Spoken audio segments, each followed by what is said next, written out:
Madame,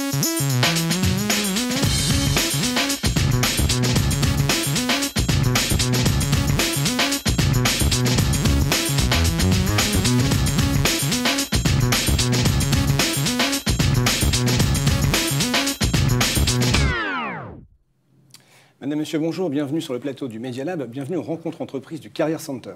Alors aujourd'hui, nous allons parler d'un métier passionnant, le métier d'avocat fiscaliste. Et j'ai pour ce faire donc le plaisir de vous recevoir, maître Quentin Weimar.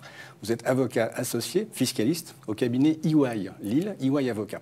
Alors, je vais vous laisser présenter à la fois peut-être la structure pour commencer et ensuite votre métier. Bonjour. Alors la structure, nous sommes un bureau parmi les 9 bureaux d'avocats de Ernst & Young, société d'avocats. Nous sommes 47 personnes aujourd'hui. Nous avons un métier, plusieurs métiers, le métier de fiscaliste dont on parlera tout à l'heure, je suppose.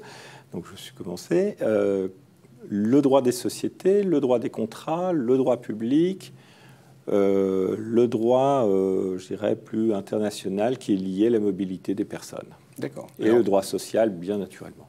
Alors vous êtes associé dans ce cabinet et vous êtes fiscaliste, avocat fiscaliste. Alors voilà. En quoi consiste le métier d'avocat fiscaliste précisément? Alors le métier d'avocat fiscaliste, il est très large parce qu'il est au carrefour de tous les droits et au carrefour du chiffre, du droit. Et nous sommes sollicités à la fois pour les entreprises, pour les personnes privées. Et pour les entreprises et personnes privées, il y a de plus en plus d'international dans les questions qui nous sont posées. D'accord. Ça veut dire que alors, la formation qui est idéalement suivie pour devenir avocat fiscaliste, justement, c'est une spécialité qu'on va chercher avant d'envisager de passer l'examen pour rentrer à l'école des avocats. C'est quelque chose qu'on fait après. Ça vient comment, en fait, cette spécialité? Alors, ça vient un peu au hasard des rencontres. Ça vient un peu au hasard du premier job. Puisque quand j'ai commencé, je pensais faire de concurrence-distribution et mon premier travail a été fiscaliste et je suis resté là. D'accord. C'est devenu une vraie passion. J'ai tenté l'expérience également dans l'entreprise d'être fiscaliste groupe pendant 7 ans. En étant à la fois au départ avocat, en juriste fiscaliste d'entreprise, et puis ensuite avocat ici. Alors vous disiez que c'est la croisée de plusieurs disciplines, le droit et le chiffre. Oui. Vous parliez d'international aussi. Le droit, le chiffre et l'international, sous-entendu l'anglais. Oui. Ça veut dire que l'avocat fiscaliste aujourd'hui, il est bon juriste, financier, ou en tout cas avec une compréhension de la finance, et forcément très à l'aise en anglais. Alors, il le devient, en fait, on apprend sur le tas. Pour devenir un bon fiscaliste, on apprend sur le tas. Et la première qualité d'un bon fiscaliste, c'est d'être curieux et d'avoir envie d'apprendre et de comprendre. Et l'anglais est nécessaire aujourd'hui au départ, ce qui n'était pas à l'époque quand j'ai commencé. Et on est à la fois maintenant, si vous lisez l'ensemble de la documentation, vous ne pouvez plus vous satisfaire d'une documentation franco-française, vous êtes obligé de lire des revues d'ordre fiscal européennes pour la plupart aujourd'hui et parfois quelques revues américaines. On n'est pas obligé après, vous disiez aussi, on n'est pas un spécialiste des taxes, si je puis dire, des fiscalités applicables aux entreprises, mais aussi applicables aux particuliers.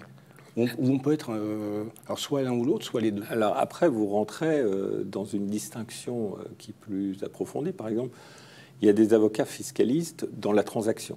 C'est-à-dire que ce sont eux qui accompagnent les entreprises dans le cadre de cession, d'acquisition, de préparer la restructuration, d'assurer tout l'ensemble fiscalité du moment de l'achat jusqu'à la vente ou inversement de la décision de vendre jusqu'à la vente et les impacts fiscaux et de s'assurer que tout est compliant, comme pour employer un terme anglais, et de s'assurer qu'il n'y a pas de loupé. Donc c'est un métier particulier. Nous, plutôt dans l'activité fiscaliste de province, on ne le fait pas parce que dans les grandes opérations, parce qu'on n'est pas invité, on a de collègues à Paris qui fassent ça très bien, et Dieu merci. Nous sommes plus à réfléchir dans les éléments et de recourir parfois à nos collègues fiscalistes spécialistes pour nous aider à conclure et à s'assurer que tout est parfait.